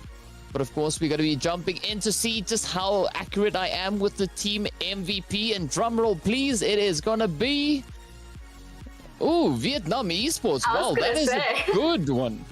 I was gonna say, this would have been my guess, being up on top of that hill for so long. 13 kills, 10 assists, 3 grenades, 2,738 damage. That's disgusting. Vietnam Esports definitely played that well. The only thing that they had to do is they were forced to move over to those rocks because being up on top of the hill at the end was not safe for them. They couldn't go on ahead and wait and take that fight for V for Vendetta because then they would have been shot in the back from the teams in the compound to the southern side. They obviously then couldn't have taken the northern side of that hill because that's where V for Vendetta was. So they thought it would be better to go on ahead and move towards those rocks, and they ended up being wrong about that. V for Vendetta used that ridge on that hill to their absolute advantage. Vietnam, though, since they were fighting for the longer time, they're the MVPs. Yeah, and I mean, just yesterday you were asking for a few more grenade kills to come through. Yeah. It seems like the teams heard you. They answered the prayers, and already we saw players there from Vietnam coming in with those kills there. But of course, we got yet another one coming up that we're going to be having another look at as well. Yeah, so with that match, Erangel, it is now over. We're going to be going into Sanhok for a very last one. We already talked about our expectations. We do think everybody's going to go on ahead and spread out once again. Those big locations such as Painan, though, I do assume that multiple teams are going to be dropping there once again. It's going to be a little bit spicy. I was surprised not to see it be spicy inside a boot camp. Nobody ended up really going there. So this time, now that they're a little bit more comfortable with the lobby, they now have played at least one Sanhok against each other. I'm prepared to see something a little bit different, and we're going to be seeing that very shortly. Yeah, we also saw the trifecta coming into play as we moved into those later phases. So yeah, who knows? Maybe we could have a very interesting zone finding its way in again. Well, I'm pretty convinced we're going to have a very interesting zone once again, but we're going to have to wait and see if anyone is going to make much use of that Painan position. And what's interesting about Painan is it's that kind of crossover position, moving from the one island to the other. That's where a lot of teams usually try to get that kind of transition happening. And now, of course, as we are prepping up to jump straight on into the action, it is not going to matter too much where the flight path is, but it will find itself in a very kind of centralized position. Yeah, everybody jumping out immediately, taking a look at our top 5 players over there on the left as well. Looks like Peaceful was in second the last time we looked at this, and now it looks like he went on ahead, jumped up into the top 4 assists, 1,365 damage, 5 kills. Not surprised to see that. And Ironsight, he's going to go on ahead and be pushed down into that 3rd place. He has 7 kills though, and it looks like that is the most, with Morris with 6, which is the 2nd most amount. So let's see if they're going to be able to continue holding on to that location. Meanwhile, last one over Chicken Dinner went to V for Vendetta. Who's going to go on ahead and take this one? There we go. Looks like Ruins is contested. Painan is as well. And Boot Camp, we actually have somebody going there this time. It's not quite contested, but once again, we're in for a little bit of early excitement over here. Yeah, we got a bit of that contention coming in towards Quarry as well. But for the time being, it is going to be the players here from the Chosen going toe-to-toe with the Aces now. We look to see who's going to be the one to reign supreme. Already we have our first shot coming in from Monday. Not a confirmed just yet, but also now Aces and the Chosen getting themselves settled down into their positions, trying to get those angles lined up. Go to now. Oh, puts the head straight up into Landon and Guan Yu. That was absolutely disgusting. Nice 2K there, both of them going down. We can see Feng Yu up to the northern side. He's actually being held out by an entirely different member of Aces. There's no way he's going to be able to make it down there to get those reses. And that is not good for the Chosen. You know, they ended up doing pretty well in match 1, and after that, it seems like they just cannot pull off holding their own from there. I'm surprised that they're actually deciding to take these early fights because there is only 3 of them. They are, in fact, losing somebody. So going on ahead and landing with an entire 4-man, I'd be a little bit worried about that. Oh no, AZ from behind. Wait a second, they have a 4-person left now. And AZ, total surprise, takes down Go2. Well, that is a good play coming from them. Or a good strategy, rather, making it up in towards Sanhok. Really having the players here from Aces second guess this approach. But, of course, we're going to be seeing Yusuf now focusing on towards AZ. But does get picked up as Feng Yu sends the shots on through. And this is a good bounce back coming in now from the Chosen. But, of course, they still have 2 players left from Aces to try and contend with. This is now all down to those positions, down to the angles. Oh, several knocks finding their way in. Up comes the aggressive push. AZ does get traded off, and with that, all the pressure now turns to Feng Yu to try and clutch this out. But fortunately, the res has come through onto Landan as well. Yeah, now they're trying to back up a tiny bit. Drago, I'm not surprised he ended up being able to have that successful push there and that knock into Feng Yu because he was an MVP from yesterday's matches, and it looks like he's going to try and be another one on this match today. I thought that the Chosen was turning this around, but unfortunately, Drago just turned that again around for his own team. Because I was thinking, I'm like, wow, they really need to just go on ahead and focus on one direction of the Chosen together. But instead, Drago, he was just like, you know what, I'm just going to do it myself. And he was successful. Yeah, and I mean, Drago picked up 3 out of the 4 players from the Chosen, so really strong start coming in there for them. But of course, we still see a few points where we have teams dropping up in pretty close proximity. We have that fight up in towards Painan, as well as a potential fight brewing over towards Camp Bravo there with the players from 007, as well as Snack Attack holding on towards that far eastern side, but also up in Quarry. It is now going to be up to the players here from the Hillers and Supreme to continue their fight, looking to fight it out for control of the hilltop. A little bit concerned taking a look at Ken. He does not have a helmet, and that makes me worried. It's just one little bullet is going to go on ahead and take him down, so gotta be a little bit careful. It looks like he does in fact spot out Trickster though, and does get the knock. I mean, Trickster had no idea what was coming for him, and that was with a blink of an eye. Now they're down. Ken has to continue to be careful though. They have to watch out with this fight, I have to say, as well, because we can see just to the western side, there's a couple of teams over there that are going to start making their rotations, and if they run into this fight, they're obviously going to be taking advantage of it. Ooh, but a good off-angle play, though, coming in here from Hyman. Just looking to sneak those utilities up in towards Carl, and then on the opposite side there, we can still see Ironside trying to hold off, but with that, Ken does get picked up, and now Supreme down to 1 as Ironside is very likely going to be getting that confirm on towards Ken now. Will we see Supreme getting sent back early? Ooh, the odds really not looking great for them. But of course, we see several more fights now just erupting. We got a fight up in Khan as well between the players there from Be My Loot and Vietnam Esports. So again, a really healthy amount of fighting in Sanhok in the early game here. Yeah, not surprised to see it. Usually there's a couple, but again, very spread out. I like that this circle decided to go over towards the eastern side onto the main island, because that means that, of course, these players will have a little bit more space to play out of, but at this point, I want to see them use the terrain of Sanhok. You know what I mean? Because usually I feel like the zones love going over to the western side, and then that water is such a huge contributor to the matches that I just want to see how they're going to be able to traverse the map, like actually on the land of Sanhok. And it looks like for this one, we're going to have be able to see that with how the zone is going so far. And oh man, Monito sneaky is going to be able to spot out a member of Unknown. Yeah, Monito's location was definitely unknown, and now we can see how this is going to go ahead and go. Yeah, if you want to talk about a surprise attack, that is definitely what we saw come in there from Monito. But of course, Peaceful is going to be looking to reposition. Meanwhile, UV and Toxic holding over on towards that western side with Trasher.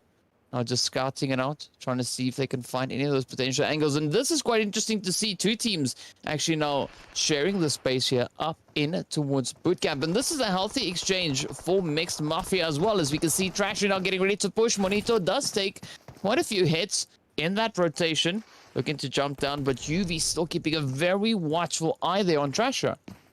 This is also interesting, right? Because at the beginning, I mentioned that there's only one team in boot camp, and it was Unknown Esports. Like, Mixed Mafia, they ended up landing a little bit further to the southern side, and they decided to go ahead and push down here. I don't know why their decision that was. Maybe they just do want to take the fight with Unknown Esports. Maybe they thought it was going to go ahead and be open for them to go ahead and loot. But just in the end, we definitely know that now they're in a full-out fight. So we're going to see who's going to be able to come out on top. Unfortunately for Unknown, they didn't realize that there was going to be a team there with them. So that was a little bit of a surprise. Yeah, and already we've seen quite a good performance coming in there from Unknown Esports. They've been able to acquire quite a few points, and this is going to be that opportunity now for Mixed Mafia actually to try and make a bit of a stand here, looking to gain a few more points. We can see Monito now looking to move through as they just enter up in towards the Lobster building, and up comes Harmon. And the rest of the players here now from Unknown looking to move forward, looking to secure the position, but they got to be careful because straight out of Nepal, now moving up right behind them on towards that hilltop. Yeah, it's not looking good. That hilltop, everybody always goes there to try and get involved in whatever is happening inside of boot camp, so they are going to have to start worrying about that. We can see the zone did shift back towards the water, so everybody's going to start centering around that. Everybody's basically inside of this zone already, though, so I don't think there's going to be too much movement except for the existing fights here is all that we're going to see, unless some people get a little bit overzealous. But at this point, everybody's in Lobster now, and we'll see if Sons of Nepal can do anything. I think they're a little bit too far away, and that building is definitely not providing any sort of opening to get involved in. Yeah, but I'm liking that reposition coming in from UV. Just looking to wrap around a little bit further on towards that southern side, and potentially coming in right behind the players there from Mixed Mafia. Of course, with that 9th universe gets sent right on away as the team there. Yeah, from Imperial X strike down. But of course, now the shots are finding a way up in towards Mixed Mafia, and it could be a little bit of a contribution coming in from straight out of Nepal up on the hill. Ooh. Well, UV was spotted. I mean, the idea of making a little bit of a rotation around was definitely a good one. Trap, Mixed Mafia inside of Lobster, make the retreat absolutely impossible. But UV now has to be really careful because they're technically out in the open to Sons of Nepal up on top of that hill. So I'm a little bit worried at this point. UV has a good idea, but since they're out in the open, it might go ahead and be taken away if Sons of Nepal actually start paying attention to this direction once again. Unknown Esports, they now know exactly where they are. Let's see that nade pin being pulled by Peaceful. He knew exactly where they were. If only he actually threw it. Yeah, but a good amount of caution coming in here from Peaceful. I mean, just looking to see whether or not they're going to continue to peek that position. Oh! Well, that's why. Peaceful just taken down there. Yeah, now the push actually coming through. Mixed Mafia, they know that they got that down, so now they're starting to go down that hallway. Toxic trying to go for that third-person perspective, definitely helping out with taking that down onto the person on the roof. And UV at this point is too far away to help the team. Maybe he needs to start getting a little bit closer once again. Otherwise, this is a 3v3, and that's not ideal. Yeah, and Alman is going to have a really tough push, looking to make any moves come in from the side. Of course, now setting up the utilities, trying to get a bit of a flinch happening there as well. That definitely wasn't a grenade. I think it might have been a smoke that got sent across. But of course, now UV eventually deciding to rejoin back up with the rest of the team. But is it going to be a little bit too late? Of course, Peaceful still bleeding out on the top of the roof there. Toxic just managing to evade the majority of the shots, but up comes the advances now from Mixed Mafia, looking to get quite aggressive, and Herman is nowhere near fight. Oh, but what?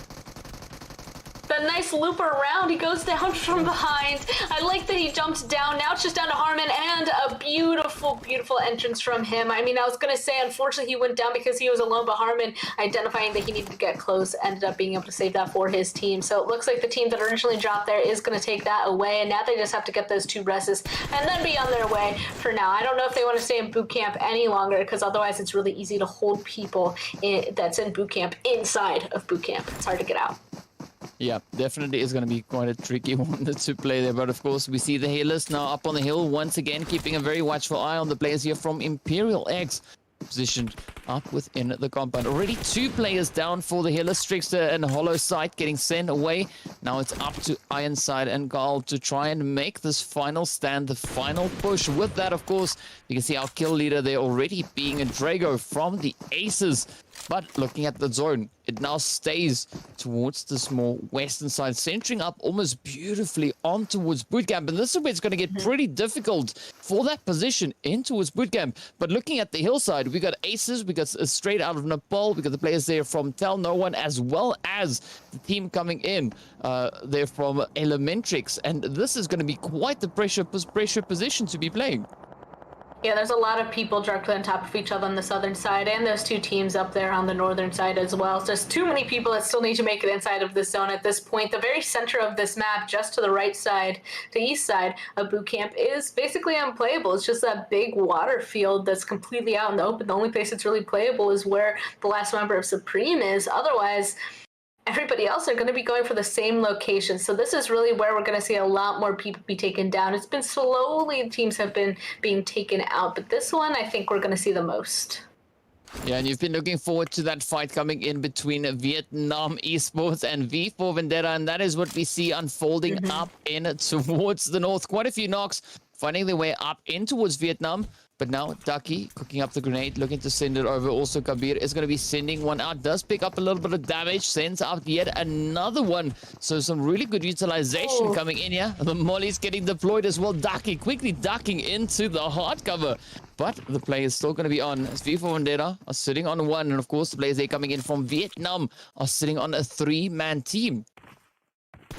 There you go. Ducky is now inside of that blue zone. Kabir knows exactly where he's going to be coming from. That smoke not quite covering the very edge of that building like he needed it to. Instant down there. V for Vendetta, I think, kind of has this in the bag. Just one more left, and realizing that, they're just going to go ahead and just sweep out that building. Just push, get rid of everybody. They don't know where the last one is, but at least they're all 4 up strong together, and I believe that they're going to be successful. At this point, can Zane really run away or find some cover? I don't think so, unless they just don't check behind this shack, but V for Vendetta should be clearing all of this, so it's not looking too good.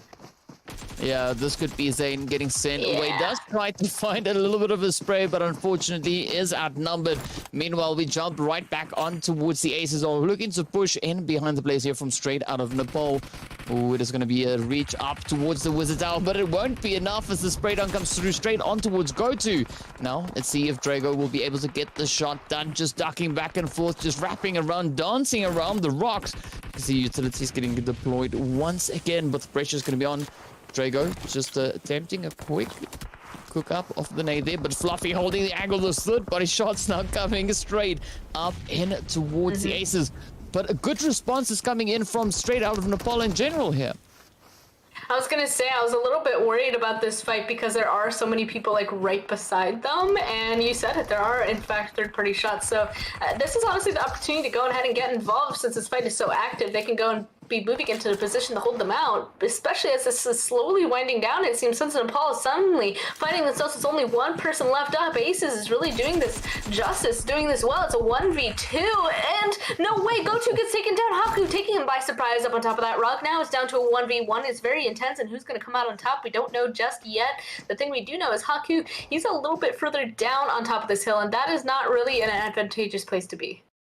Yeah, and also that blue zone is closing in, so it is kind of forcing this play. We can see those mollies already getting deployed, getting sent on through. Is it going to be enough to pick up yet another knock? It will not be for the time being, but a quick reposition coming through there from Aces. We can see that wraparound approach, but of course the third-party plays coming in now as N1Z step up, and Haku just moves forward, picking up those easy confirms, but he's not out of that pressure situation yet. Go-To is still holding on and can be still quite a bit of a threat coming in now for straight out of Nepal. I don't think he realizes, though, the advantage that he had if he had been pushing up there, because the res was happening, but GoTo probably thought that the res already came through. So he's just going to go ahead and be sneaky as a solo because he's crouching there. He might go ahead and play Blue Zone's trap for a little bit, or maybe slowly move towards this zone. But we can see that there's definitely a lot of people now holding this edge here. N1Z, they're the third-party people that were participating in the fight the entire time, and they're probably going to be taken out since Nepal. We'll have to wait and see. On the complete opposite side of the map, though, 007 getting in their own fight on this edge. They need to start figuring out if they're going to be making a rotation down to the southern side. Going to the north, I think, is a little bit too dangerous, but we can see they might want to stay to participate in this fight and pick up some kills at least first. Yeah, that splash pool they have up ahead is definitely proving to add a little bit of complexity to that rotation. But now V for Vendetta looking to make their stand against the players coming in here from B. My loot, as we can see, Nairobi is down. It is gonna be up to Commando. Try and bring it all together as the utilities now get sent down once again. Bane having to quickly reposition. But of course, a quick trade-off coming through as Karma gets knocked down. The Daddy gets picked up. Ooh. This could maybe be that turnaround performance coming in now for Be My Loot. We also see the players there from Team Supreme getting eliminated. Up comes the jump shot. Oh, nicely done. Look at that. Commando comes flying and takes down V for Vendetta. Honestly, that was insane. V for Vendetta is definitely was the scariest team, in my opinion, coming into this, since they're so good at taking those team fights. But it looks like they're down. Elementrix, another one that's really scary. But here we go, a big push coming into them. Whoa, coming in from SA. I couldn't even see what was happening there, but it's actually Dumb who's going to take down Elementrix as well. That push was just so aggressive. I don't even think Elementrix knew what really hit them in the very end. Yeah, that was that shock and awe strategy being applied there. And man, this is some scary PUBG being played here. Team there from straight out Nepal also now losing a few of their players. And of course, N1Z still looking to gatekeep the edge of the zone. Will they be able to pull it off? It's going to still be a very tough play. GoTo now, as you pointed out, going to be applying that blue zone heal strat. You can see Tainan now moving to get that res on towards his teammate. But I mean, IQ 500 keeping a very watchful eye, but still in a very difficult position. Yeah, hiding behind that tree for now. He knows that there's somebody across the street here. It's not looking too good. Snack attack. I mean, if they spot him out, they will be able to hold out his entire team. That's why they're trying to take it a little bit sneakier, a little bit slow, you know, provide a little bit of a sneak attack on a snack attack. But for right now, they know that they need to be making the rotation, because if they stay on the western side of this road here, there's absolutely nowhere to play except hugging a tree, basically. So they want to try and cross over to the eastern side of that road to actually be able to have some terrain to play off of. But it looks like, unfortunately for them, Snack Attack will turn around and spot them out. So N1Z, this is not looking good for them. They're still outside of zone, and now they have to use their utility. Yeah, and they had really being forced here, having to rotate out into the open. Of course, with that Snack Attack, gets that team assault flying on through, and with that, N1Z get eliminated. Meanwhile, Snack Attack, they just riding the storm, riding the wave further and further forward up in towards the zone. Meanwhile, tell no one, MIT is going to be positioned up in towards that track, being completely surrounded now.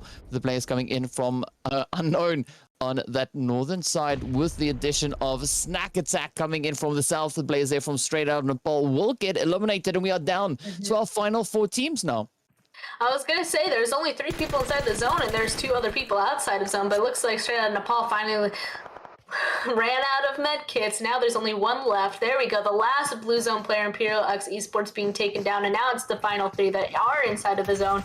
That's solo there. Let's see what's going to happen. Nope. Unknown Esports knows exactly where he is. That is going to be a very quick, a quick elimination. But geez, wait a second. 2 of them went down. Snack Attack should have identified this. They're going to be pushing aggressively now. Look at that.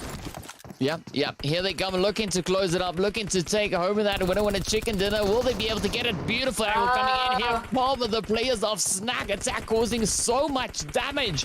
It is going to be hot pursuit up into the blue zone. The trade-off comes through. Come on, and with that, the winner chicken dinner is awarded to Snack Attack as they just full on send into that final zone. 8 kills, 1,000. 285 damage. Snack Attack played that really well, gotta say. They had that compound for the very long time. They were fighting in those compounds a little bit further to the south for a while, and then just being able to continue to push up towards the northern side, they ended up being put in a very great position for themselves and were very aware of their surroundings to take everybody out. I gotta say that Unknown Esports so close as well, playing from boot camp. They were able to actually get inside of that compound on the northern side, but I think that solo inside of that building really delayed them from being able to move anywhere, and that was really what killed them. So great gameplay coming in from Snack Attack. Unfortunate, in my opinion, that Unknown Esports weren't able to figure out what they needed to do a little bit earlier.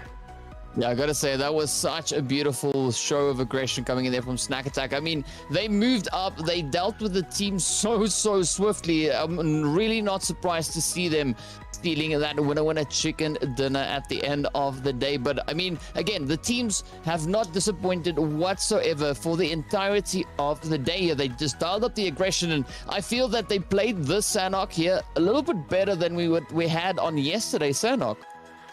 I agree. I felt like there was actually method to the chaos in this Sandhawk round compared to yesterday's. So definitely a little bit better coming through from everybody's performances. You could see why people were pushing each other the way that they were and why the fights were being taken. So that Sandhawk definitely a little bit more successful, but of course Snack Attack coming out on top. That was really greatly played by them. That's also a team that's been finding themselves kind of like more towards the bottom of that left side of the leaderboard. So now coming with that game, I think that's going to bump them up a little bit further. But interested to see where everybody else is going to end up, especially since it looks like V4 Vendetta is holding on to their first place spot and taking down Vietnam Esports. They don't want them to be catching up whatsoever.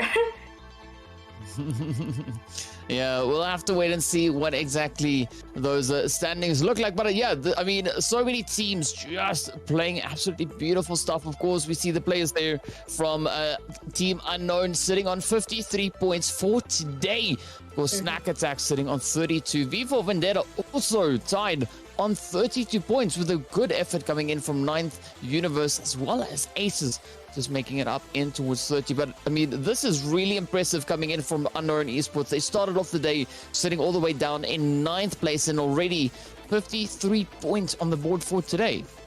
V for Vendetta for our first day the other day ended the day with 63 points, Vietnam with 51. So Unknown being able to do 53 in a singular day is definitely nothing to scoff at. That is a great performance coming through from them. Unfortunately for Vendetta, Vietnam Esports looks like can't quite go on ahead and do the same thing they did the other day, but that's because Unknown, they just seem to figure out what they needed to do, and they're going to be successful at it. Snack Attack as well. Snack Attack started off today with 19, and just being able to pick up 32, that's definitely going to be putting them in a good position on that overall leaderboard. Don't know just yet. We're going to see that in a second, but those two teams definitely pulling off more today. Same with 9th Universe, Aces, Hillis, N1Z, Imperial X. It's really looking good for them when it comes to overall.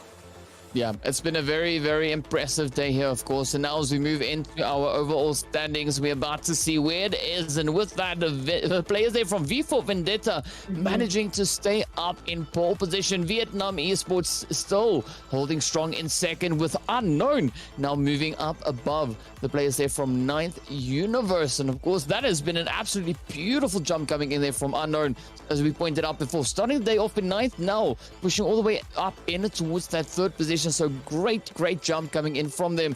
But of course, also great improvement coming in from the players there of Snack Attack, starting off in 8th place and now sitting all the way up into 5th. They also ended up changing that gap. There was a gap right between 2nd and 3rd, and now that gap is between 3rd and 4th. So now it's those teams, like slowly the teams towards the top are really continuing to prove that they belong there, and they're going to be staying up there. And other teams need to try and be added onto that list, and Unknown Esports definitely went on ahead and did that today. It's just a matter of who's going to go on ahead and figure out getting into 4th, because right below that, everybody is so close. A singular game could change things all the way until, let's see, about, I mean, honestly, like all the teams, even going down to 9th place and a little bit further down, can still realistically make it really close to getting into the top 4, top 5. Yeah. There's definitely not a lot of points separating the teams currently sitting in 4th place and the teams essentially sitting all the way down in towards 13. So I got to say, some pretty impressive performances across the board here. And as we know, the top 10 teams from this will be qualifying for the semi-finals all the way over in towards week 3. So far, a pretty good standard being set here by the teams coming in on this first weekend. And I gotta say, some pretty satisfying and pretty aggressive PUBG action unfolding here. Do not disagree. Today was a really good day. We got to see a little bit of different action coming in from other teams that we wanted to see more from, but then of course we also got to see some consistency from the teams that we were expecting to do well as well. So a really nice mixture, and those 10 teams that are going to be moving on to the semifinals on week 3, just big congratulations. Those are really good games and they deserve it. I'm excited to see what they're going to do in week 3 basically. Yeah, I gotta say though, it's good to see a good, healthy amount of aggression coming in. I mean, again, some very, very surprising performances finding their way in here today. But with that, you know, that is all we have. That is going to be the end of our second day right here up in it towards week 1. Just waiting to see what message is about to make its way towards us before we end off the show here. So, Span, right, okay, there we go. Anything in particular that was really standing out for you in today's performances? Any team that really caught your eye here? Any specific team? I mean, I feel like B for Vendetta is just going to continue to prove that they know what they're doing. I feel like, again, we saw day 1, it's just getting confirmed again on day 2 that they definitely know what they're doing when it comes to macro and micro skills. Their gunplay and their team play is absolutely insane, so they're definitely keeping an eye on them when it comes to the semifinals later on. But also, I'd like to point out that coming into day 2, everybody definitely ended up figuring out what they needed to do, and in my opinion, that's really exciting to see that progress. And I hope that everybody was able to learn something coming in from the day 1 and this day 2, and hopefully they'll be able to go ahead and use that in the future. It was really good. Yeah, I gotta say, I'm quite excited to see which teams will be joining us back here again next week, as we're gonna have another week of playoffs coming through, and then we'll see who's gonna be having yet another swing looking to qualify for those semi-finals. But with that, we are going to be ending the show right here. Thank you so much for joining in. I hope you guys enjoyed it as much as we did, and be sure to tune in next week when we continue with our second week right here on the Campus Series North America. Have a fantastic time. Thank you so much for tuning in, and see you all back again soon.